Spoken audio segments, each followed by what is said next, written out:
तो hello everyone and good morning सभी को। I hope all good.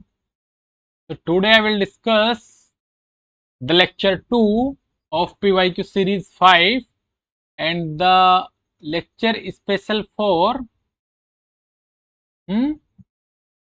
this lecture special for every aspirant। सबके लिए है ना काम का। तो ऐसा तो है कि नहीं कि भी किसी एक के लिए है ना। तो some information I will tell you. चलिए, तो हमने लेक्चर 1 कर लिया है और मैं मान के चलता हूँ कि आपने लेक्चर 1 के नोट्स बना लिए होंगे जिन्होंने नहीं बनाए, वरना रैपिड रिवीजन है। ठीक है, आज फिर हमारा लेक्चर 2 है और रैपिड रिवीजन है। इस रैपिड रिवीजन में आज के लेक्चर 2 में हम ये देखते हैं कि जो हमारा कुछ पहला हमने पढ़ा है कि वो अब ऐसा आने वाले लेक्चर में, आने वाले पर्सन क्वेश्चंस में कितना काम का है, तो वो रिकॉल करेंगे। प्लस कुछ इंपॉर्टेंट न्यूज होगी तो वो रिकॉल करेंगे। एंड लास्ट में कुछ और इन्फॉर्मेशन बताई थी आज बच्चों ने, वो मैं सोच रहा हूँ लास्ट में दे दूंगा ना। चलिए, तो फिर आज का फर्स्ट क्वेश्चन है, उत्तरी आकाश, सॉरी भाई कहाँ फंस गया था। हम्म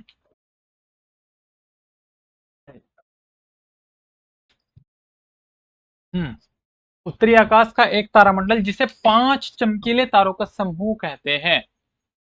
क्या कहते हैं भाई? 5 चमकीले तारों का समूह कहते हैं, वो क्या है?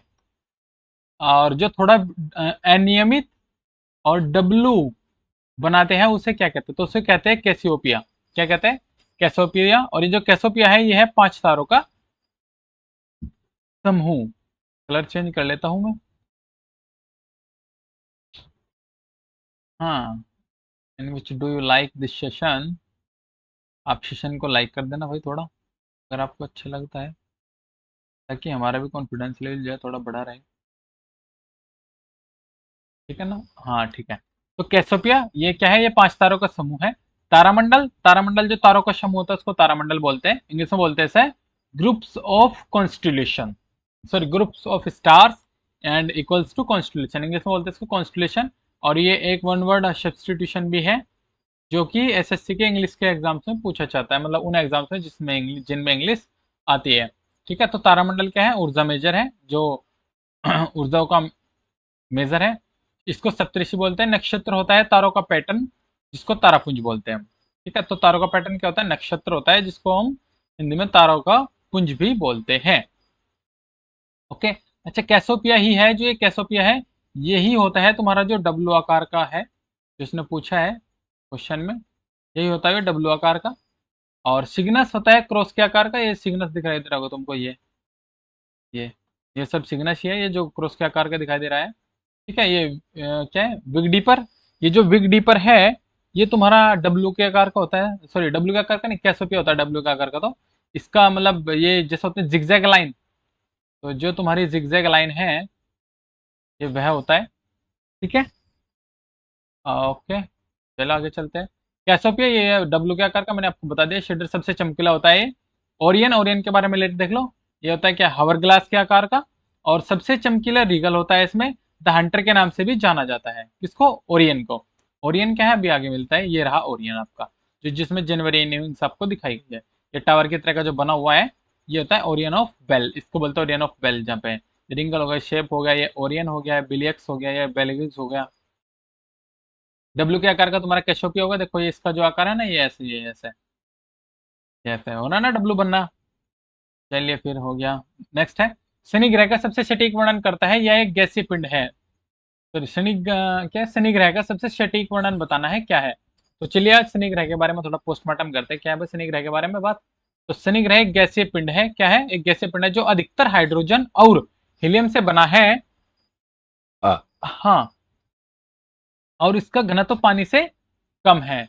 तो किससे कम है इसका घनत्व? पानी से कम है। किसका? शनि ग्रह का। अच्छा, अब बात है पानी के, तो आप मुझे बताएंगे कि वाटर का घनत्व डेंसिटी कितना होता है? बताएंगे कि वाटर का, पानी मतलब पानी का घनत्व कितना होता है? और मैं यहाँ से एक छोटा कर लेता हूँ बस, क्योंकि के ऊपर प्लेट वाला क्वेश्चन भी सोल्व करा दूं मैं। चलिए तो फिर बात करते हैं भाई। तो बुध ग्रह हमारा, अच्छा बुध और शुक्र जो ये दो ग्रह हैं, बुध एंड शुक्र, ये दोनों ग्रह का कोई उपग्रह नहीं है। First point. ठीक है, इन ग्रह का जो है कोई भी उपग्रह नहीं है। Got it? पृथ्वी हमारा सबसे अधिक घनत्व है, पृथ्वी का जो ग्रह है इसका सबसे ज्यादा घनत्व है, डेंसिटी बोलते हैं इंग्लिश में, क्या बोलते हैं? डेंसिटी। इसको ब्रेक करूँ क्या मैं थोड़ा? इतना चलेगा? दिख जाएगा ना? मोबाइल में दिख जाएगा, लैपटॉप में तो दिख रहा है। शनि, शनि का सबसे कम घनत्व है, इसका डेंसिटी सबसे कम है। तो सबसे ज्यादा पूछेगा किसका है, तो पृथ्वी का है। सबसे कम शनि ग्रह का है। और क्या रिलेट करेंगे बुध के बारे में? बुध हमारा लार्जेस्ट प्लेनेट है, हमने ये भी पढ़ा था बुध के बारे में इससे लास्ट वाले लेक्चर में। जो बुध है वो हमारा सबसे लार्जेस्ट है। और ये वरुण हमारा स्मॉलेस्ट हो गया था अकॉर्डिंग टू द सन, जब हमने इधर यहाँ पर सन बनाया हुआ था तब। ठीक है, ओके। एंड पृथ्वी डेंसिटी हो गया सबसे अधिक। एंड मंगल, यदि मैं मंगल ग्रह की बात करूं तो मंगल ग्रह को हमने क्या बोला था? Red planet. क्या नाम था इसका? रेड प्लैनेट, लाल ग्रह भी बोलते हैं। इसके दो उपग्रह हैं, फोबोस और डिमोस। इसके कौन से दो उपग्रह? ये है फोबोस और डिमोस। और जो निक्स ओलंपिया है, ओलंपिया, तो ये सौर मंडल की सबसे चोटी, सबसे ऊंची चोटी है किसकी? सौर मंडल की सबसे ऊंची चोटी निक्स ओलंपिया। बृहस्पति ये सबसे बड़ा ग्रह है। आ गया। हाँ, बृहस्पति सबसे बड़ा ग्रह है। लो यूरोप, और इसके जो उपग्रह है वे ये है कैलिस्ट्रो एंड गेनीमेड। इसको हम गैलीलियन चंद्रमा भी कहते हैं। ओके। और इसको क्या बोलते हैं? गैलीलियन चंद्रमा को बोलते हैं। ठीक है, ये हो गया आपका। नेक्स्ट है शनि, सबसे कम घनत्व हो गया। अरुण, अच्छा वरुण के बारे में और हमने पिछले लास्ट टाइम क्या रिलेट करा था कि ये 243 करके कुछ था ना, 243 साल में अपना एक परिक्रमण पूरा करता है। ये सबसे जल्दी पूरा कर लेता है 88 डेज में। एक मिनट, एक कॉल आ रहा है बहुत जल्दी यार। Just wait, I will lecture renew. Just wait. Hello, जल्दी बोल। हेलो, नमस्ते। मैं क्लास से रिकॉर्ड कर रहा, अभी बता। 1 डेढ़ घंटा लग जाएगा। ठीक है, तो एंड आगे बढ़ाते हैं लेक्चर को यहीं से, सेशन को।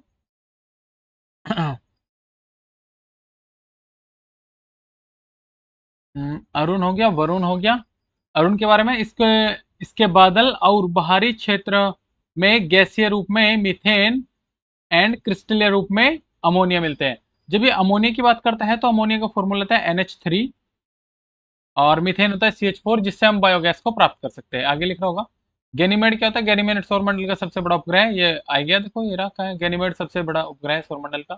यानी कि छल्लों की खोज किसने की थी? क्रिस्टियन हुयोंजेस ने। अच्छा, छल्लों के मध्य की दूरी जिसको गैप बोलते हैं को खोजा था कसीनी या फिर केसिनो ने। शनि का सबसे बड़ा उपग्रह होता है टाइटन, जिस पर जीवन पॉसिबल है, संभव है। मीथेन गैस का फॉर्मूला हो गया CH4। अमोनिया गैस का फॉर्मूला हो गया NH3। ऑक्सीजन हो गया O2। नाइट्रोजन हो गया N2। क्लोरीन हो गया Cl2, या क्लोरीन Cl भी बोल सकते हैं। HCl हो गया तुम्हारा हाइड्रोक्लोरिक अम्ल। सल्फ्यूरिक अम्ल होता है H2SO4। ये भी आप थोड़ा बहुत रिलेट कर सकते हैं, आपका मन चाहे तो। और CH4, इसी से बनती है, हमें प्राप्त होती है बायोगैस। कौन सी गैस होती है भाई?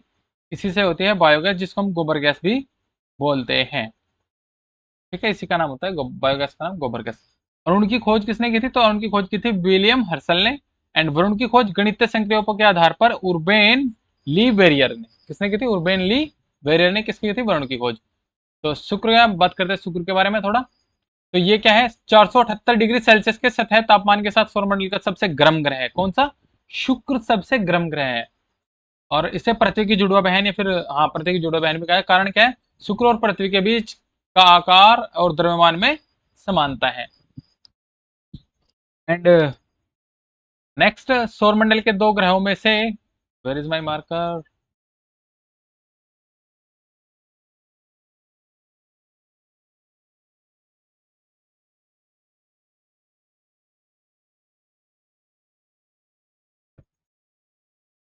तो रे, क्या हो गया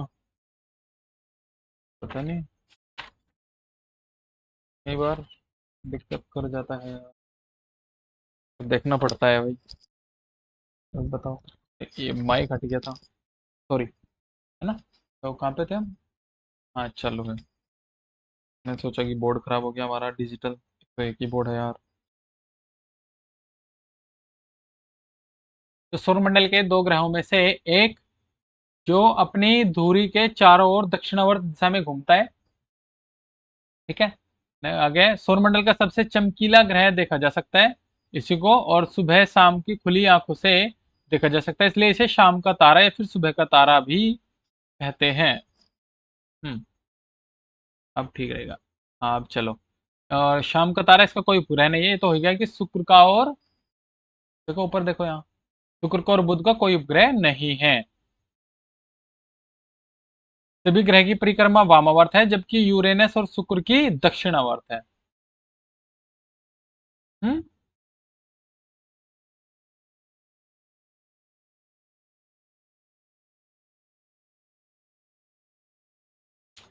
चलिए नेक्स्ट क्वेश्चन है।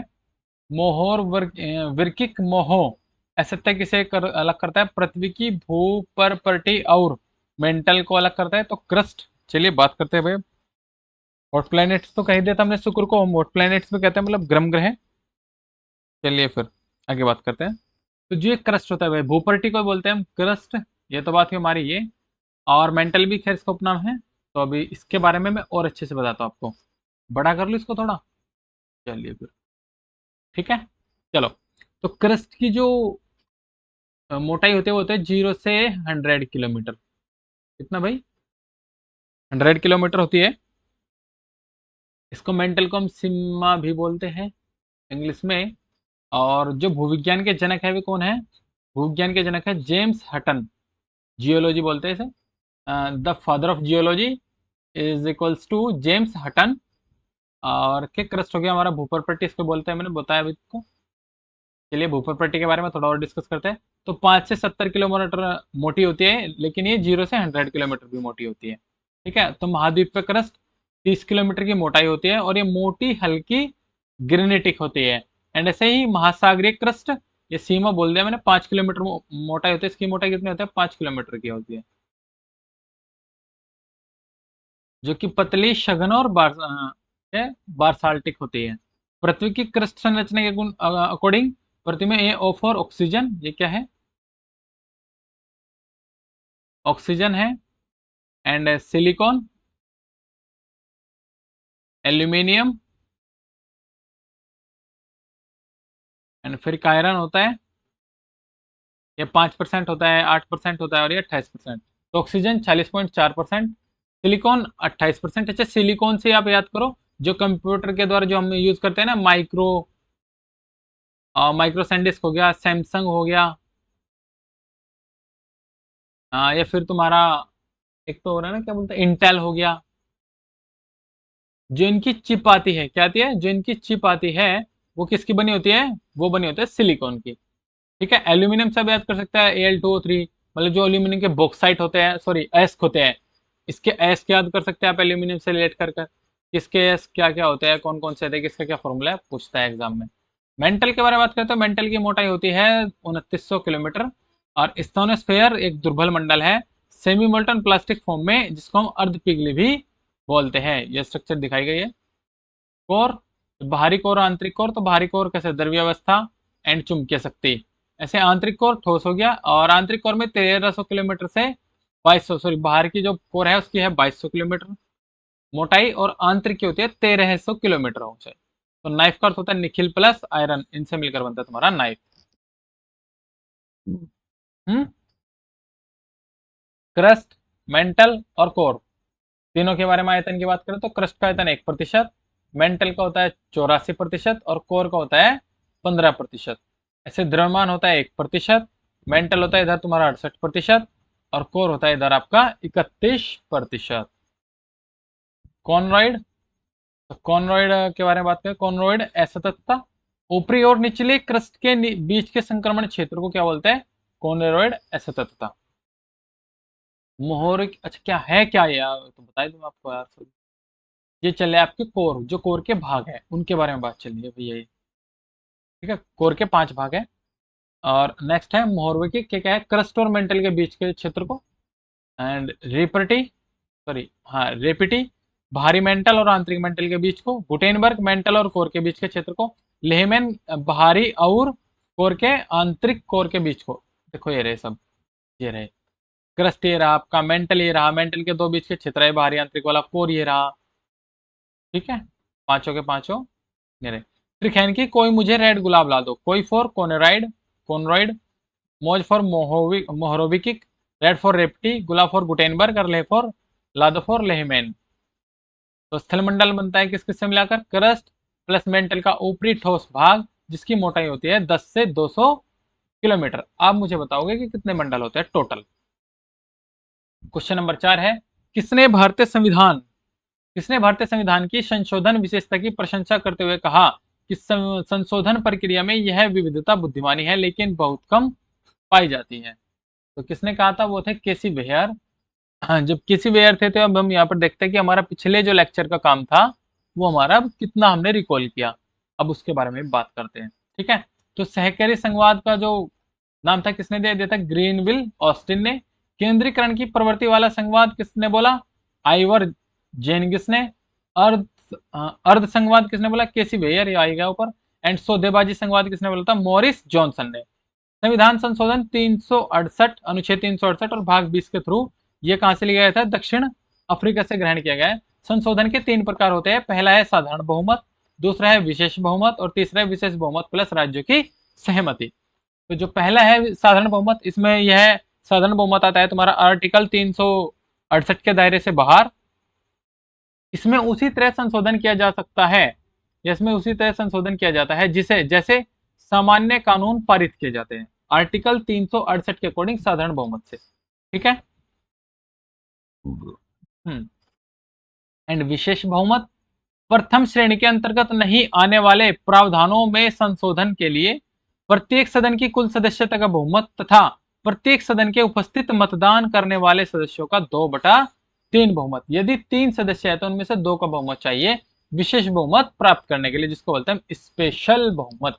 तो विशेष बहुमत प्लस राज्यों की सहमति के अकॉर्डिंग यह राज्य व्यवस्था के संघीय ढांचे से संबंधित है। जब भी ढांचे की बात करते हैं तो ढांचे से आपको याद आ जाना चाहिए Keshavananda Bharati case, Kerala versus Keshavananda Bharati case. संशोधन संशोधन संसद का विशेष बहुमत, आधे राज्य विधानमंडल साधारण बहुमत से सहमति देते हैं, ठीक है। Any doubt, I think no doubt. Question number 5, question number 5 में क्या बोला है कि संविधान की प्रस्तावना के अनुसार कौन सा शब्दों का सही क्रम है।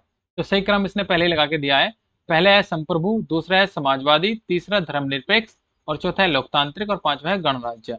ये CHSL आई थिंक मुझको लगता है 2019 में पूछा गया था एग्जाम में, प्री में, मेंस में नहीं था, प्री में था। चलिए उद्देश्य प्रस्ताव से बात करते हैं हम फिर। तो 13 दिसंबर 1940 में हमारी थर्ड असेंबली थी, मैंने शायद इससे पहले वाले लेक्चर में आपको बताया था। एंड 22 जनवरी 1947 को अपनाया गया था, किसको, संविधान को अपनाया गया था। आप यहीं से रिलेट करेंगे कि संविधान दिवस कब मनाया जाता है। तो संविधान दिवस मनाया जाता है 26 सितंबर, है ना, सॉरी 26 नवंबर।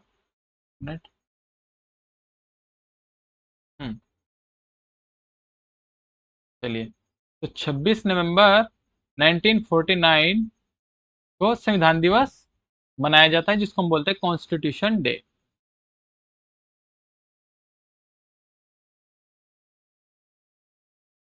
इस दिन को हम क्या मनाते हैं, कॉन्स्टिट्यूशन डे सेलिब्रेट करते हैं। एनी डाउट, अब तक डाउट का तो कुछ खास काम वैसे आया नहीं, ठीक है। और यहीं से आप रिलेट कर सकते हैं कि 7 दिसंबर को क्या सेलिब्रेट किया जाता है भाई। तो 7 दिसंबर को सेलिब्रेट किया जाता है फ्लैग डे, जिसको बोलते हैं हम झंडा दिवस। आप मुझे बताओगे कमेंट सेक्शन में कि 15 अगस्त एंड 26 जनवरी को कौन कौन ध्वजारोहण करता है, मतलब प्रेसिडेंट कब करते हैं, PM प्रधानमंत्री हमारे मोदी जी कब करते हैं, आप बताओगे, बताओगे ना। बता ही सकते हो इतना तो यार, ऐसा भी कुछ खास है नहीं है। चलिए फिर, हो गया, ओके। ये थी थर्ड, तो फर्स्ट और सेकंड, एक थी 9 दिसंबर और दूसरी 11 दिसंबर 1946 में। जो पहले वाली थी 9 दिसंबर में, उसमें 211 मेंबर्स बैठे थे, इलेक्टेड मेंबर्स। संविधान के आ जाओ, प्रस्तावना के बारे में थोड़ा डिस्कस करते हैं। तो संविधान का आईडी कार्ड किसको बोला जाता है, फिर किसी ने बनाया? N.A. पालरीवाला। कौन है? N.A. पालरीवाला। संविधान की कुंडली के.एम. मुंशी। आप के.एम. मुंशी से रिलेटेड बताऊंगी। के.एम. मुंशी और क्या था, वीटी कृष्णमाचारी किससे संबंधित है, क्या बताया था मैंने लेक्चर नंबर 1 में बताया आपको। और प्रस्तावना ग्रहण कहाँ किया गया, कहाँ से किया गया? USA, United state of America से। स्वतंत्रता, समानता और बंधुता कहाँ से लिया गया है? ये फ्रांस से लिया गया है। न्याय, सामाजिक, आर्थिक और राजनीतिक कहाँ से लिया गया है? यूएसएसआर से लिया गया है। संविधान के अवयव, भारतीय संविधान का अधिकार स्रोत भारत के लोगों द्वारा, भारत के लोगों के लिए है। संविधान की प्रकृति संपूर्ण प्रभुत्व संपन्न, समाजवादी, पंथ निरपेक्ष, लोकतांत्रिक गणराज्य है। उद्देश्य, न्याय, स्वतंत्रता, समानता और भाईचारा। लागू होने की तिथि 26 नवंबर 1949, जिसको हम सेलिब्रेट करते हैं संविधान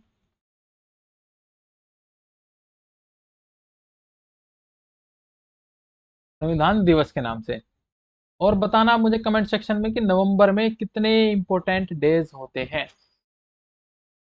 गए लोकतंत्रात्मक, तो लोकतंत्रात्मक का अर्थ है क्या कि प्रत्यक्ष और अप्रत्यक्ष। प्रत्यक्ष लोग सीधे कानून बनाने में भाग लेते हैं, जनता का शासन कानून, जो कि कहां से ले गए? स्विट्जरलैंड से। अप्रत्यक्ष लोग सीधे भाग नहीं लेते, ये कहाँ का है? भारत का नियम है।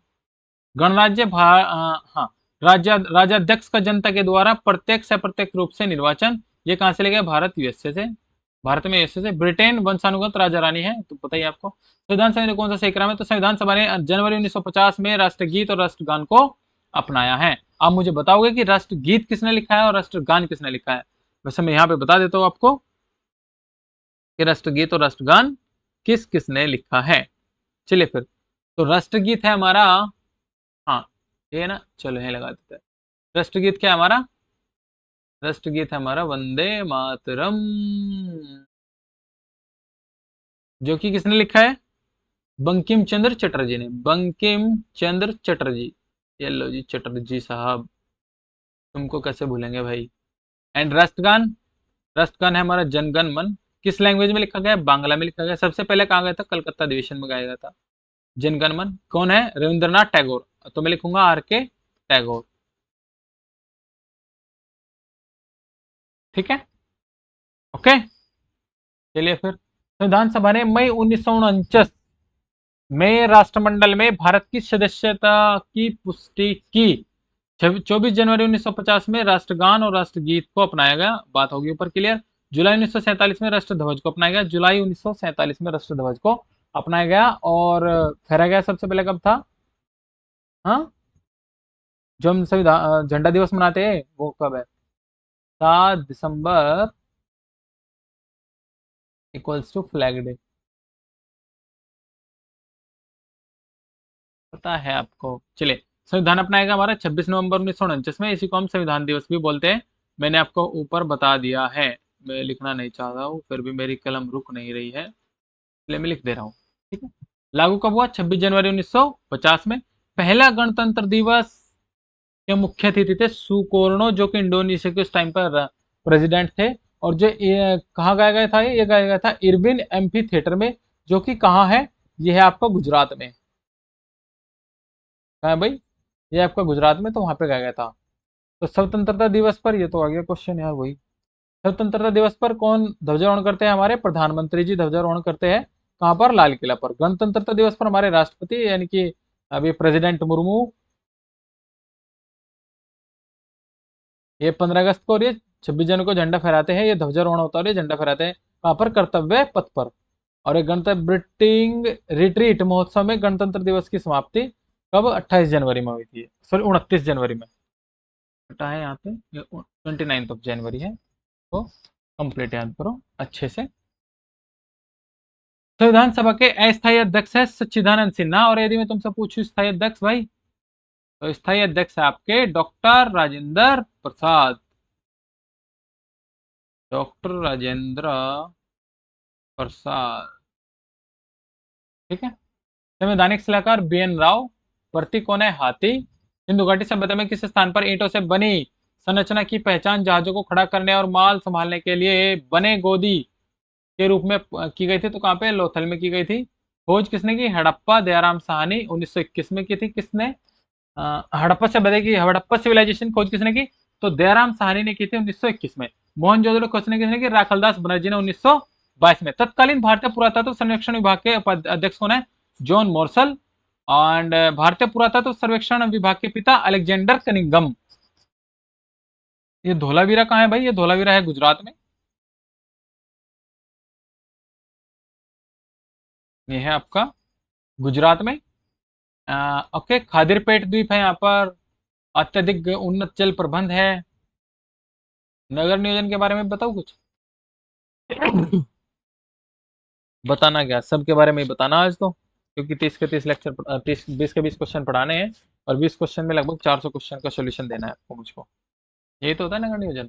चलिए, हड़प्पा सभ्यता की सबसे ऊंची, सॉरी, सबसे अनोखी विशेषता क्या है? कि शहरी केंद्रों का विकास हुआ। गढ़ का मतलब गढ़ और निचला शहर, तो गढ़ का मतलब होता है ऊंचे चबूतरों पर बनाया गया था। आकार निचले शहर की अपेक्षा छोटा था। निचला शहर यह शहर के निचले हिस्से में था। यह नगर का यह भाग गढ़ से कहीं अधिक बड़ा था। आवास से आवास थे। अच्छा, आपने एक मूवी देखी होगी मोहनजोदड़ो। वैसे तो मोहनजोदारो बोलते हैं। आपने मूवी देखी होगी मोहनजोदड़ो। इसके कौन है? जिसमें है ऋतिक रोशन। कौन है भाई? RR, ऋतिक रोशन है। ट्रिपल आर नहीं, रिवीजन रिलेट रिकॉल। ये है केवल रिवीजन रिलेट। चुनौदड़ों में, सॉरी, चुनौदड़ों में गढ़ नहीं पाए गए थे। धोलावीरा बता दिया अभी कहाँ पे? गुजरात में। 3 भागों में विभाजित था। गढ़, मिडल टाउन और निचला शहर। मैंने गढ़ के बारे में बता दिया, जो चबूतरे होते हैं ऊंचे।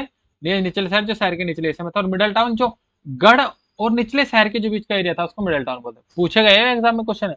कभी पे सोच रहे हो पूछे नहीं गए, मैं एवं बता रहा हूँ, एवं नहीं बता रहा हूँ। ये लिपि कैसी थी? तो लिपि थी चित्रात्मक लिपि। इसको चित्रात्मक लिपि किसने कहा? इसको चित्रात्मक लिपि कहा था बोस्ट्रोफेडन ने कहा गया था। दाएं से बाएं, फिर बाएं से दाएं, फिर दाएं से बाएं।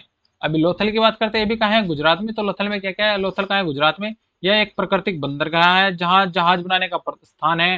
टेराकोटा जहाज, आग की वेदी, संयुक्त दफन, सब इसके नाम है। राखीगढ़ी भारत का सबसे बड़ा सिंधु घाटी स्थल हरियाणा में है। हरियाणा, जो कि घग्गर नदी के किनारे है। चुंधोदड़ो, तो बिना गढ़ का स्थल कहाँ है? पाकिस्तान में है। पौरा पाषाण काल का प्रसिद्ध स्थल भीमबेटका कहाँ पर? भीमबेटका कहाँ पर है? मध्य प्रदेश में है। भारत के किस राज्य में स्थित है? मध्य प्रदेश में। ये दबा के repeated repeated most repeated question है एसएससी का, टीसीएस के थ्रू हर एग्जाम में काम आएगा। अच्छा, ओसीपी बीआर का मतलब बीआरडब्ल्यू ब्राउन होता है। चलो, यहाँ पर तमरपाषाण, ये हड़प्पा हो गया, लोहो हो गया। आदमगढ़ कहाँ है? मध्य प्रदेश में है। हुनसिंगी कहाँ है? कर्नाटक में है। और कुन्नूल जिला आंध्र प्रदेश। मूवी देखा करो, बहुत ज्यादा आंध्र प्रदेश में कुन्नूल जिले में बनती है सारी मूवी मोस्टली। आई थिंक 50% तो बनती है भाई। मर्दभांड, इसके बारे में मैंने आपको लेक्चर 1 में बताया था कि गौरिक मर्दभांड क्या है, चित्रित धूसर क्या है, पूर्व लोह युग क्या है, उत्तर काले पोलिश वाले बर्तन कहाँ मिले? उत्तर लोह युग में मिले। उत्तर काले बर्तन कहाँ मिले? पूर्व लोह युग में मिले।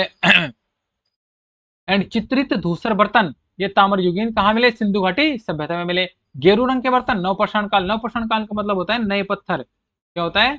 नए, और पाषाण का मतलब होता है पत्थर। क्वेश्चन आएगा कि नए पत्थरों का निर्माण कहाँ हुआ या फिर कहाँ पाए गए थे? तो कहाँ पाए गए थे वे? नवपाषाण काल में पाए गए थे। चलिए तो फिर आगे देखते हैं पूर्व पुषा सॉरी पूर्व पूरा पाषाण कालीन स्थान के बारे में। तो सोन सोहन घाटी कहाँ है? पंजाब में है भैया। बेलन घाटी कहाँ है? उत्तर प्रदेश के गुफा चट्टानी आवास में है। डिडवाना राजस्थान में है। नेवासा महाराष्ट्र में है। हुनसुंगी कर्नाटक में अभी आया। पहलगाम कश्मीर में। पहलगाम में घटना हुई थी जिसका बदला ऑपरेशन सिंदूर के द्वारा कब लिया गया था? 7 मई को। पटने महाराष्ट्र में है। और शुतुरमुर्ग के शाख से भी सबसे पहले काम मिले थे पटने में ही मिले थे। शुतुरमुर्ग से मेरे याद आता है कि ये सबसे बड़ा पक्षी है। इज द लार्जेस्ट पक्षी, जिसका नाम होता है, इंग्लिश में बोलते हैं ऑस्ट्रिच। ठीक है ना? और एक यही है जो कंकर पत्थर भी खा जाता है। कंकर पत्थर खा जाता है। और यह सबसे बड़ा अंडा देता है, लार्जेस्ट एग बोलते हैं। तो लार्जेस्ट एग क्या है? 17 किलो का अंडा देता है एक बार के में। सोचो कितना बड़ा अंडा देता है। मध्यपाषाण काल के बारे में आओ। मध्यपाषाण काल, हाँ जी। लांगनाज मोहसना जिला जो कि गुजरात में है। मेहसाना जिला कहाँ पे है? गुजरात में। भीमबेटका मध्य प्रदेश आई गया, भोपाल के निकट है। और चूपनी मांडो उत्तर प्रदेश के इलाहाबाद के निकट तेलन घाटी में है।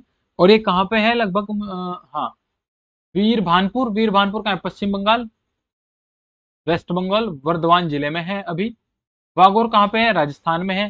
संगनकुल्लू कहाँ है? कर्नाटक में है। तूतीकोरिन कहाँ है? दक्षिणी तमिलनाडु में। आप मुझे बताएंगे कि तमिलनाडु का ईयरली फेस्टिवल क्या है? पुथांडु। क्या है भैया? ईयरली फेस्टिवल है पुथांडु। आप राजस्थान का बताओ रिलेट करके, कर्नाटक का बताओ मुझको, पश्चिम बंगाल का भी बता दो। चलो, अरे जब बात लगी यार, तो गुजरात का बताओ ना यार, उत्तर प्रदेश को बता दो ज्यादा अच्छा है। कमेंट सेक्शन में दो। माइक्रोलिथ्स छोटे पत्थरों के उपकरणों का उपयोग किया जाता है। एंड ये कहाँ पे है? आदमगढ़, उत्तर मध्य प्रदेश। बागोर राजस्थान आ गया। सबसे पहले जानवरों को पालतू बनाया गया था कहाँ पर? बागोर में, यानी कि राजस्थान में। राजस्थान है ऐसा स्टेट इन इंडिया जो कि अब भी अपने कल्चर को फॉलो करता है, इंडियन कल्चरल को फॉलो करता है अभी। साइट का मतलब ये होगा। नवपाषाण काल के बारे में मैंने बताया कि नए पत्थरों का निर्माण इक्वल टू नवपाषाण काल। देखो 1 2 3 4 5 6 7, कितने वर्ड हुए? 7। तो 7000 बीसी से 10000 बीसी तक का जो टाइम पीरियड रहा वो किसका रहा? नवपाषाण काल का रहा। यह खाद्य उत्पादक रहा। मेहरगढ़ जो कि कहाँ है? बलूचिस्तान में है। सुनिए, सबसे पहले गेहूं के जो साक्ष्य मिले थे वो यहीं पर मिले थे। हमें गेहूं के, जौ के और कपास के सबसे पहले जो साक्ष्य मिले कहाँ पे मिले? मेहरगढ़ में मिले। मेहरगढ़ कहाँ है? बलूचिस्तान में है। घरों के साक्ष्य भी कहाँ मिले हमें? मेहरगढ़ इन बलूचिस्तान। जो कश्मीर की घाटी है, ये हड्डियों के बनने का उपकरण या फिर हथियार बोलते हैं जिसको हम। बुर्ज होम, ये भी कहाँ पे था? ये भी वहीं पे था उस टाइम पीरियड में।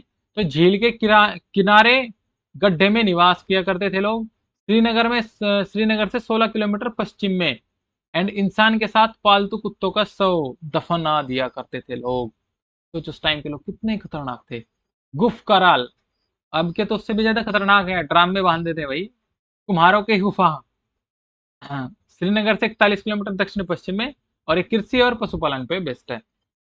आप मुझे बताओगे कृषि पशुपालन किस, मतलब प्राइमरी सेकेंडरी फिर था, सॉरी, प्राथमिक क्षेत्र, द्वितीय क्षेत्र, फिर तृतीय क्षेत्र, मतलब किस क्षेत्र में आता है कृषि पशुपालन? बात करते हैं नवपाषाण काल के अंतर्गत बिहार की। बिहार में क्या मिला? तो बिहार चिरांद, जहाँ की हड्डियों के उपकरण मिले थे हमें बिहार में। कर्नाटक संगनकुल्लू, ब्रह्मगिरी, मास्की, पिकलीहल, हुल्लूर। और बाजरा की खेती कहाँ मिली हमें? कर्नाटक में मिली भैया।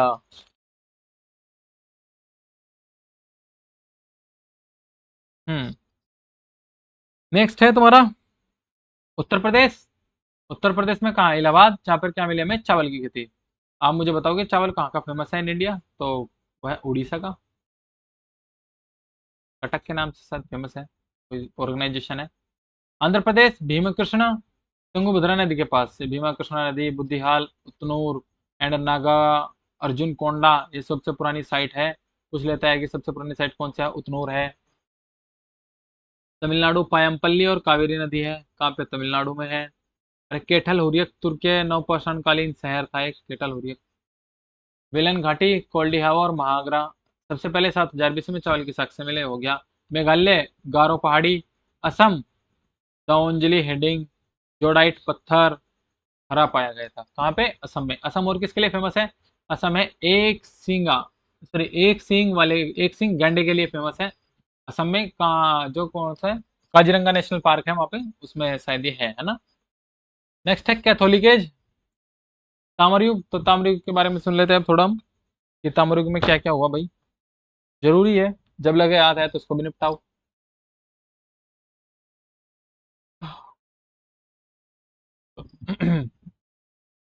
ग्रामीण समुदाय, तो तमिल में है ग्रामीण समुदाय। दक्षिणी पूर्वी भाग में क्या था? राजस्थान। और राजस्थान में क्या था? वहां अहर सबसे पहले। और बनास घाटी, गिलकुंड में। देखो ये रहा वो एरिया जिस एरिया की बात करें, यहाँ पे कॉपर का मिला। खेतरी खान राजस्थान में मिला। क्या, मलजखंड मध्य प्रदेश में मिला। सवाल्टी का किसके पास था? ताप्ती नदी के पास था। पूर्वी भारत, चिराद, वर्धमान जिला, मिदानपुर कहाँ पे है? गंगा नदी, वेस्ट बंगाल। बता के आया हो अभी तुम्हें पहले ही, वेस्ट बंगाल में है वर्धमान जिला भी और मिदानपुर जिला भी। मध्य प्रदेश, भीमबेटका, मालवा, कायथा, ईरान, काली सिंध, इसको कायथा का नाम काली सिंध भी है। महाराष्ट्र में जारवे, नेवास, दयामाबाद, चंदौली, इनामगांव, नासिक। नासिक का ढोल मशहूर है, लेकिन वो अ, नवदा टोली, नवदा टोली कहाँ पे है? नर्मदा नदी के किनारे है। संस्कृति, परवरा गोदावरी की सहायक है।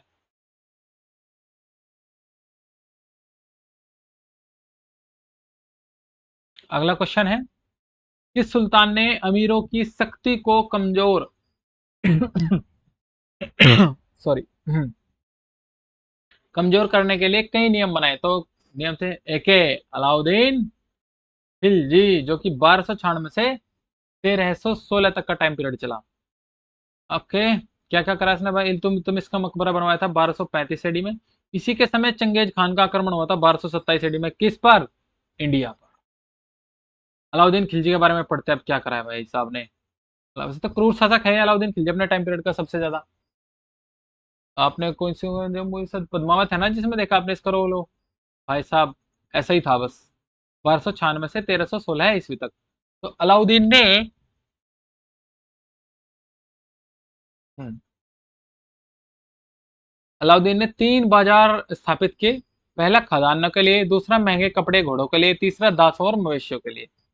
मवेशिया कौन थे? मवेशिया होते थे जो पशु वशु का जो झुंड है उसको चुराया करते थे। अब भी उसको ही बोलते हैं। प्रत्येक बाजार का नियंत्रण सेना उच्च अधिकारी, जो ये सेना उच्च अधिकारी होता था ना, सेना उच्च अधिकारी, ये सेनाई उच्च अधिकारी, ये होता है एक मंडी में, जो मंडी होती है ना, मंडी मतलब जैसे कोई भी मंडी हो गई भाई, जिसमें खाना, सब्जी, फल फूल, पत्ते इत्यादि मिले, उस मंडी का जो अधिकारी था ये उसको बोलता था सेनाई। उसके हाथ में होता था पूरे मंडी का इंचार्ज, मतलब बोले तो। व्यापारी और दुकानदारों का रजिस्टर बनाए रखे एंड हिसाब किताब रखे। दो अधिकारियों द्वारा बाजार की जांच, दीवान ए रियासत और सान्ना ए मंडी। आगे ना, दो दीवान। बिक्री के लिए सभी सामान खुले बाजार में लाए जाते थे। सारा ए अदल। गुप्तचर विभाग, तो गुप्तचर विभाग में क्या किसने? वरीद गुप्तचर अधिकारियों को मुनिहन गुप्तचर बोला। दो विभाग, दीवाने मुस्तराज और दीवाने रियासत। तो दीवान रियासत का काम था बाजार और कीमतों पर नजर रखना, और दीवान मुस्तराज राजस्व की वसूली, बकाया राशि की जांच करना। इसने 3 कर को क्या किया था? समाप्त किया था ना, जहां तक मुझे लग रहा। कर सको दिए जाने 3 कर के प्रकार, अच्छे इसने तो लगाए थे फिर वो 3 कर भाई। हाँ, कौन कौन से? गैर मुसलमानों पर कर था घर कर, और पशुओं के चरने वाले घास के मैदान पर कर, जिसको चरे बोलते हैं। गयासुद्दीन बलबन, तो गयासुद्दीन बलबन है 1266 से 1287 ईस्वी तक। यह नासिरुद्दीन महमूद के अधीन नयाब था। गयासुद्दीन बलबन के बारे में सुन लेते। कल तुमने पढ़ा तो था, कल सक्सा लोंडा पढ़ा था ना कल। स्लेवरी, गुलाम वंश आ गया, है ना, लोधी वंश आ गया। पूरा तो पढ़ा था ना कल वो, फर्स्ट लेक्चर में पढ़ाया था मैंने, जहां तक मेरे याद है। चलिए सॉरी, डाटा इतना है भाई लेक्चर में, क्या करें बताओ, पढ़ाना पड़ता है।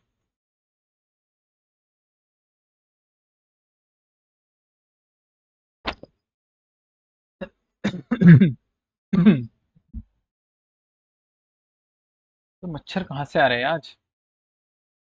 यह नसरुद्दीन महमूद के अधीन नायाब था। उसने चहलगानी चालीसा की शक्ति को तोड़ा और ताज की प्रतिष्ठा को बहाल किया। उसने सैन्य विभाग दीवान अर्ज की स्थापना की। किसने? गयासुद्दीन बलबन ने।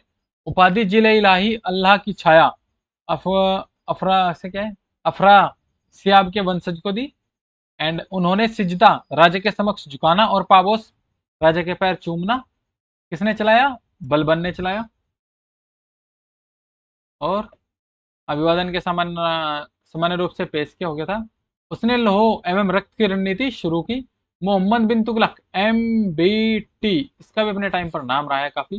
दीवाने को ही चलाया। दीवाने रियालत धार्मिक अधिकारी होते थे। दिल्ली सल्तनत के तहत भारत में धनी और अमीर मुसलमानों पर एक धार्मिक कर लगाया जाता है, जिसको बोलते हैं जकात कर। किस देश की उच्च कुशल, उच्च शिक्षित पेशेवर आबादी के एक महत्वपूर्ण अनुपात का बेहतर आर्थिक और सामाजिक अवसर प्रदान करने वाले अन्य देशों में प्रवासन को क्या कहा गया है? तो क्या कहा गया? प्रतिभा पलायन, तो बोलते हैं ब्रेन ड्रेन। पर्यावरण की वहन क्षमता किसी पारिस्थितिकी तंत्र में किसी प्रजाति के जीवों की वह अधिकतम संख्या जिसे वह बनाए रखता है, उसको कहते हैं पर्यावरण की वहन क्षमता। हाँ, आज ये इससे संबंधित भी कुछ इंपोर्टेंट है भाई। प्रजाति और प्रजनन को जीवित रखने की क्षमता, जैविक क्षमता। चलिए, के चयनित प्रजातियां, बड़े जानवर, प्रजनन क्षमता एंड जीवन अवधि। इधर आर चयनित प्रजातियां, छोटे जानवर, प्रजनन दर और जीवन अवधि। जनसंख्या की संक्रमण, जन्म एवं मृत्यु दर में बदलाव के साथ साथ आबादी में होने वाले बदलाव भी जनसंख्या की संक्रमण कहते हैं। जनसांख्यिकी से मेरे याद आया कि सांख्यिकी दिवस कब मनाया जाता है, तो राष्ट्रीय सांख्यिकी दिवस मनाया जाता है आपका 29 जून को। आपको रिकॉल होगा, मैंने बता दिया। मांग के नियम अनुसार किसी वस्तु के लिए उपभोक्ता की मांग होनी चाहिए वस्तु की कीमत के व्युत्क्रमानुपाती। आओ वक्र से समझते हैं। वक्र में मूवमेंट और बदलाव, शिफ्ट, जब मूल्य परिवर्तन करते हैं या फिर जब मूल्य के अलावा परिवर्तन करते हैं, आय, वरीयता, अन्य माल का मूल्य। ये था राइट फॉरवर्ड लेफ्ट शिफ्ट और ये था लेफ्ट फॉरवर्ड शिफ्ट। इसका मतलब है बाईं ओर शिफ्ट और इसका मतलब है दाईं ओर शिफ्ट।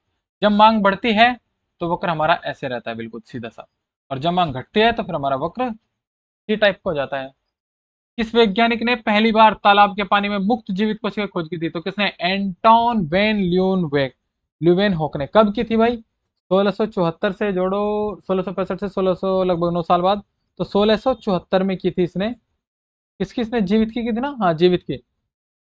मर्द की आओ पूरी कोशिका का बात करते हैं। पहली बार कोशिका खोज किसने की थी, रॉबर्ट हुक ने की थी। कोशिका के विज्ञान अध्ययन को बोलते हैं हम साइटोलॉजी। कोर्क में कहा जाता है, पेट की जो छाल होती है उसको बोलते हैं, पेट की छाल से प्राप्त कोर्क में। ये मर्द कोशिका थी, ठीक है। आइए उसके लगभग 9 साल बाद, कितने, 9 साल बाद ल्यूवेन होक ने की पानी में जीवित कोशिका की खोज। पानी में जीवित कोशिका खोज का मतलब है कहां पे, इसने की थी पोंड में, बोले तो तालाब में। एंड रॉबर्ट ब्राउन ने 1831 में किसी खोज की, न्यूक्लियस केंद्र की खोज की, केंद्रक की सॉरी, पुरीकुंजे पुरकुंजे। तो पुरकुंजे ने 1839 में प्रोटोप्लाज्म नामकरण की खोज की। कोशिका सिद्धांत क्या है, सभी पौधे और जानवर कोशिका से बने होते हैं। जीवन की मूल इकाई है, रचनात्मक इकाई है, क्रियात्मक इकाई है, कौन, कोशिका। स्लाइडेन औस्वान 1838 द्वारा दिया गया नियम।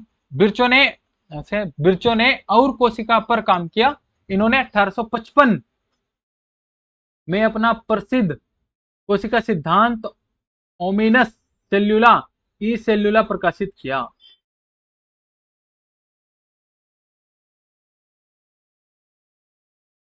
नई कोशिका पहले से मौजूद कोशिका से बनती है।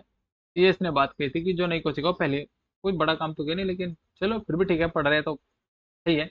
निलंबन के गुणों के संबंध में दिए गए कथनों में से कौन सा सही है, तो निलंबन एक विषम मिश्रण है जो कई सारी चीजों से मिलकर बनता है। निलंबन के कणों की नंगी आंखों से देखा जा सकता है, दोनों सही, मतलब बिना किसी चश्मे वगैरह के देखा जा सकता है, वो है, ठीक है ये मतलब। जिसमें केवल एक ही प्रकार के अणु या परमाणु होते हैं उसको शुद्ध पदार्थ बोलते हैं हम। उदाहरण, हीरा, सल्फर, टीन आदि। हीरा क्रिस्टलीय रूप है। हीरे के दो अपर रूप बताओ जरा, एक तो ग्रेफाइट और दूसरा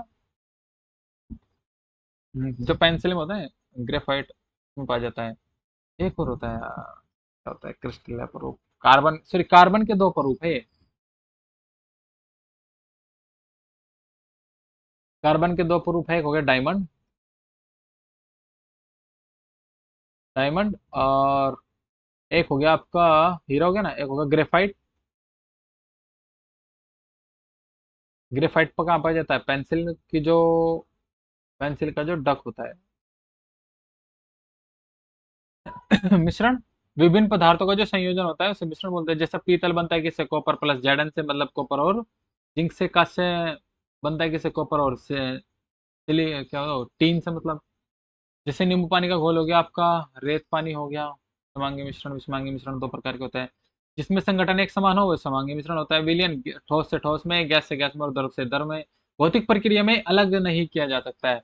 समांगी मिश्रण को भौतिक प्रक्रिया से अलग नहीं किया जा सकता है, जिसके कणों का आकार होता है 1 नैनोमीटर। अच्छा माइक्रो, हाँ आ जाओ इधर जरा। माइक्रो का मतलब होता है 10⁻⁻⁶।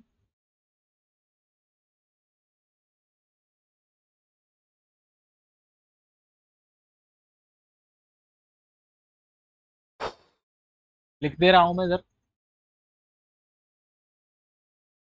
माइक्रो का अर्थ होता है 10⁻⁻⁶, और नैनो का अर्थ होता है 10⁻⁻⁹। माइक्रो, नैनो, पीको, पीको का मतलब होता है 10⁻⁻12। पीको का मतलब 15 होता है, और फेरेड का मतलब होता है सर 12। नैनो, एक minute, micro, nano, pico, pico मतलब है 12 ही है या तो। विषमांगी मिश्रण ऐसा संगठन जिसमें पदार्थ एक समान न होकर परस्पर अलग अलग दिखाई पड़ते हैं वह क्या कहलाता है? विषमांगी मिश्रण, जिसको बोलते हैं सस्पेंशन। इसका अणु का आकार होता है 10 nanometre. Tyndall effect. Tyndall effect आप रसोई में देख लो, जो छोटे छोटे कोने बने रहते हैं, जो आता है जब प्रकाश की किरण को कोलेराइड से गुजारा जाता है तो कोलाइड के कण प्रकाश की किरण को बिखेर देते हैं और हम विलयन में प्रकाश का मार्ग देख सकते हैं। ये तुम्हें दिखाई भी गया टिंडल इफेक्ट। आप टॉर्च लेकर पानी में मार सकते हो। लाइट बीम एग्जांपल वाटर में, मिल्क में एंड फ्लोर। विजिबल सस्पेंशन वही है कोलाइड सॉल्यूशन। ब्राउनी गति, किसी भी अणु की टेढ़ी मेढ़ी गति ब्राउनी गति कहलाती है। इसकी खोज रॉबर्ट ब्राउन ने की थी 1827 में। कौन सा नृत्य कौन सा नृत्य रूप नृत्य के माध्यम से एक नाटक को व्यक्त करता है जिसमें गति पारंपरिक रूप से मणिप्रवाल भाषा में होती है? मोहिनीअट्टम में। कौन सा मोहिनीअट्टम? ये मोहिनीअट्टम कहाँ का है भाई? ये है तुम्हारा केरल का। कहाँ का है? केरल का। कथकली भी केरल का है, मास्क नृत्य। और जहां तक मेरे याद है मैंने आपको केरल के सारे डांस करा दिए हैं इससे पिछले वाले लेक्चर में, फर्स्ट लेक्चर में। संस्कृत प्लस मलयालम दोनों का मिक्सअप करके होता है मोहिनीअट्टम। तो मोहिनी रिलेट करता है किसको? विष्णु को। और अट्टम किसको रिलेट करता है? हवा को। कहाँ का है? केरल का है। जादूगर का नृत्य, फिर सुंदर नृत्य भी कहते हैं, भगवान विष्णु से संबंधित है। मोहिनी शब्द से संबंधित महिला द्वारा किया जाने वाला एकल नृत्य। प्राचीन ग्रंथ के संदर्भ में व्यवहारमाला, प्राचीन पाठ। व्यवहारमाला से याद करेंगे, इसके 5 वेश थे। कितने थे? यह 5 विषम से मिलकर बना है। फर्स्ट वाले लेक्चर में मैंने पांचों के पांचों बताए हैं, आप रिलेट कर लेना, फर्स्ट वाली वीडियो देख लेना। मंजमंगलम नारायणन और नमपुत्री नुपुत्री। राजा स्वाति थिरुवन्नल ने सॉरी थिरुवन्नल राजा स्वाति थिरुवन्नल ने न केवल मोहिनीअट्टम को पुनर्जीवित किया बल्कि इसे नृत्य शैली में कर्नाटक शास्त्रीय संगीत को शामिल करने का श्रेय भी उन्हें जाता है। तो सोचो कितने इंपॉर्टेंट है ये। बात करते हैं इनके एक्सपोनेंट्स ऑफ मोहिनीअट्टम की। तो इसके एक्सपोनेंट्स कौन कौन है मोहिनीअट्टम के? तो देख लेते हैं। मोहिनी, गोपी के कान में सुना जाए राधा कृष्ण की अम्मा। चलिए, मोहिनी का मतलब होता है मोहिनीअट्टम। गोपी मतलब गोपिका वर्मा।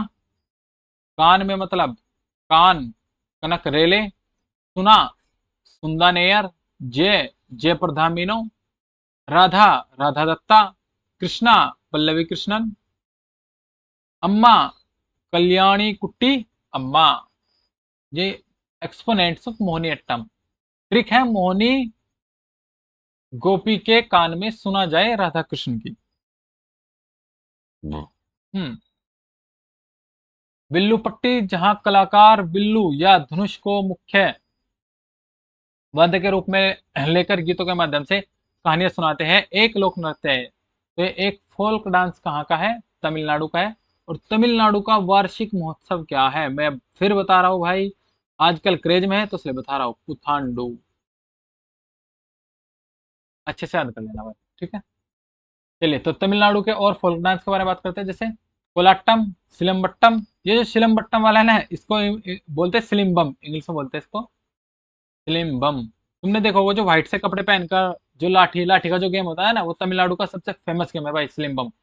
हमारे यहाँ से भी कुछ प्लेयर्स खेलते थे, बहुत दूर से आए थे खेलने के लिए कुछ, तो नाम तो लूंगा नहीं। ओलियट्टम एंड देवारट्टम, कुडीरायट्टम, कुमी, कावड़ी। सब कहाँ के हैं? तमिलनाडु के हैं। झारखंड के याद कर लो जरा। क्रम कर्मा, पाइका, फगुआ, मंडारी, मंदूरी, डोमकच, झुमरे, झुमरे कलैया रे,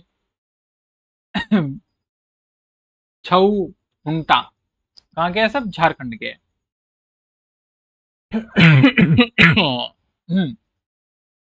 सॉरी दोस्तों, गला खराब है भाई। एक्चुअली आज ना ये सुबह से 5वीं क्लास होगी को ले रहा हूँ मैं अब। 4 से 8 लेक्चर रहता है भाई डेली, 4 घंटा तो वो। और भाई उससे पहले भी 2 लेक्चर, एक लेक्चर तो उससे पहले लेना पड़ता है, और एक लेक्चर अभी है। हो गया ना 5वां लेक्चर, तो गला तो फिर खराब हो गई। कोई नहीं, पर रिकॉर्ड कर रहा हूँ पहले ही, ताकि कल को मुझे बच्चे ना बोले कि आपने दिया नहीं लेक्चर। कर्मा, कृषि उत्सव। इस नृत्य के दौरान कदम वृक्ष की पूजा की जाती है। ये कदम वृक्ष भैया है, आपने एक 7वीं क्लास में कहानी सुनी होती कि मैं कदम के पेड़ के नीचे। ओराव जनजाति द्वारा किया गया है। इसको ओराव जनजाति द्वारा प्रदर्शन किया गया। आप ना 10 सेकंड रुको, मैं एक गिलास पानी पी लूं। हम्म,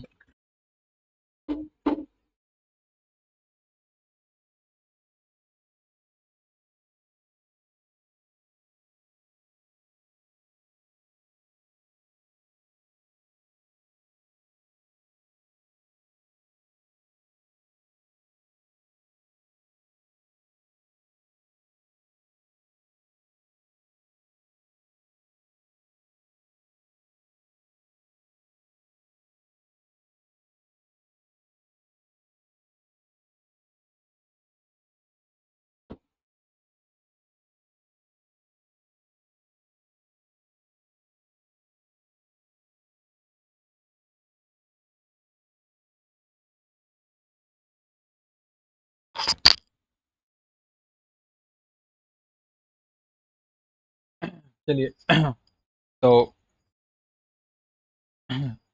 रिज्यूम करते हैं हम इस लेक्चर को। तो कर्मा कर्मा कब किसके लिए यूज होता है? तो कर्मा होता है आपके कृषि उत्सव। इस नृत्य के दौरान कदम वृक्ष, ये कदम वृक्ष बहुत भाग्यवान होता है और इसको पूजा जाता है। ये कदम वृक्ष से रिलेट है, कृष्ण से ये पूजा की जाती है। ओराव जनजाति द्वारा प्रस्तुत किया गया यह प्रदर्शन। पाइका, यह मुंडा जनजाति द्वारा सदर समुदाय द्वारा किया जाने वाला एक पारंपरिक मार्शल नृत्य है। मार्शल नृत्य वही है, मार्शल आर्ट्स बोलते हैं जिसको हम, मतलब रिलेट टू फाइट। फाइट के तरीके से प्रदर्शित किया जाता है। मुंदरी, मुंडा जनजाति द्वारा, देखो मुंदरी मुंडा द्वारा जाने वाला फसल उत्सव है। एंड झुमरे, झुमरे कलैया सदन में होगी झुमरे कलैया।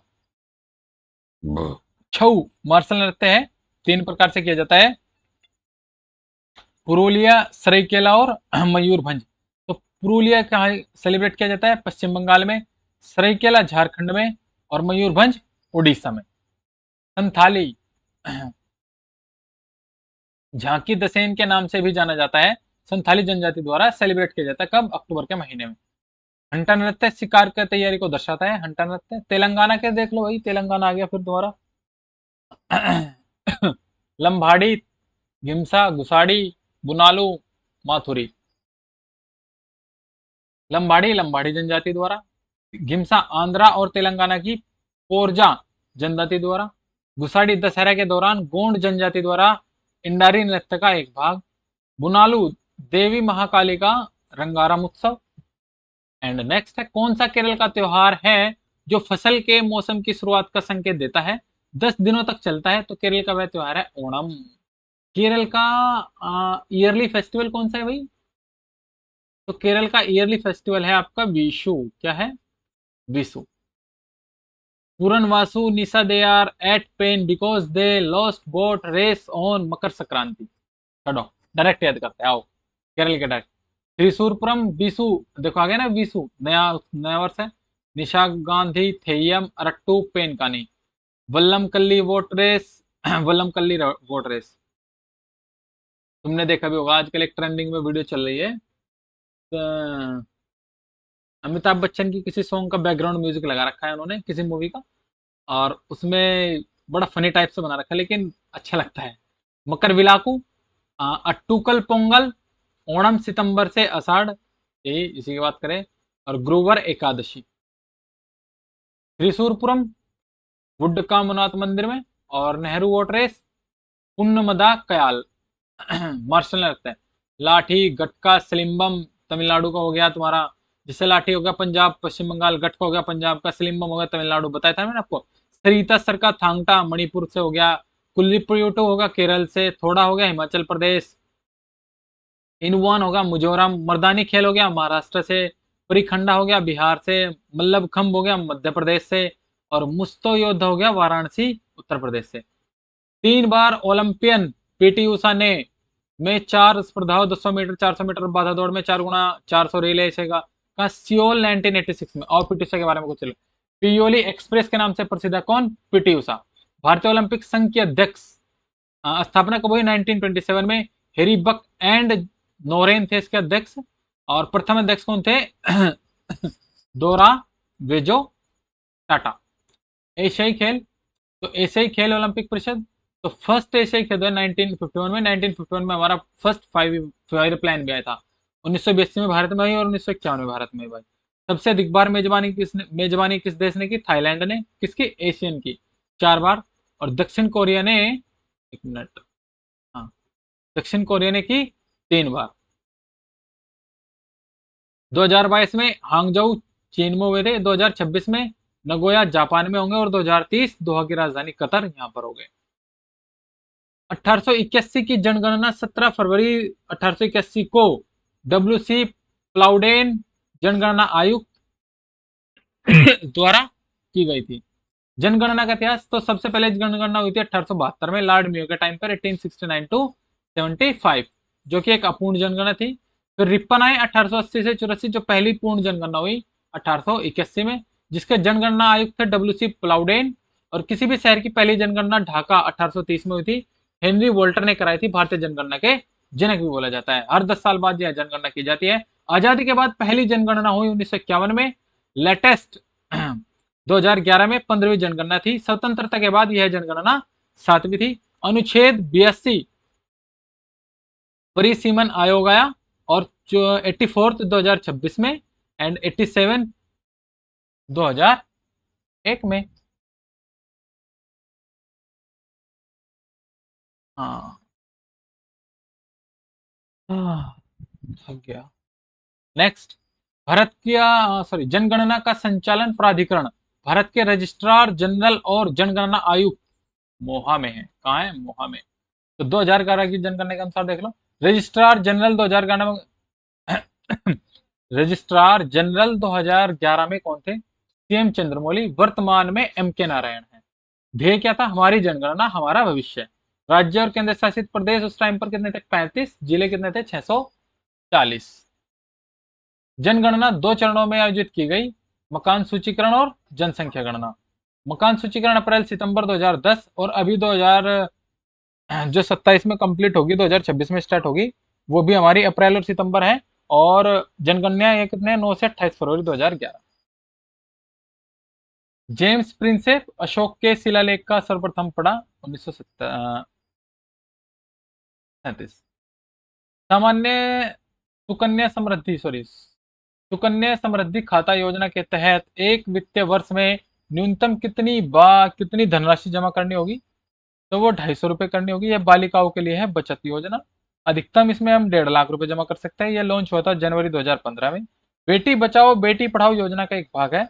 बेटी पढ़ाओ बेटी पढ़ाओ सबसे पहले कहा था हरियाणा के पानीपत में,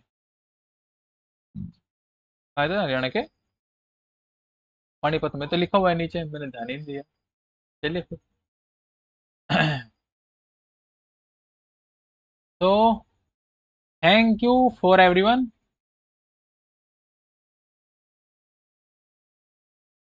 thank you for everyone.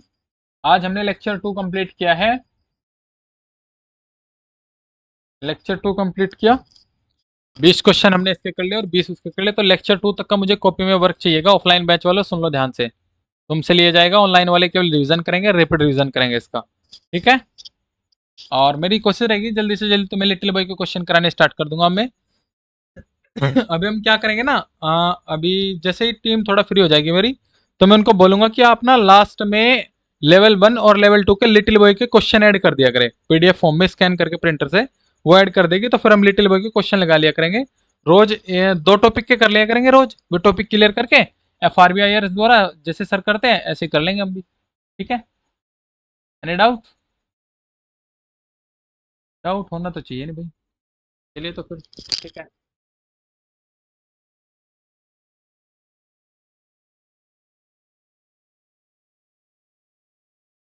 Thank you.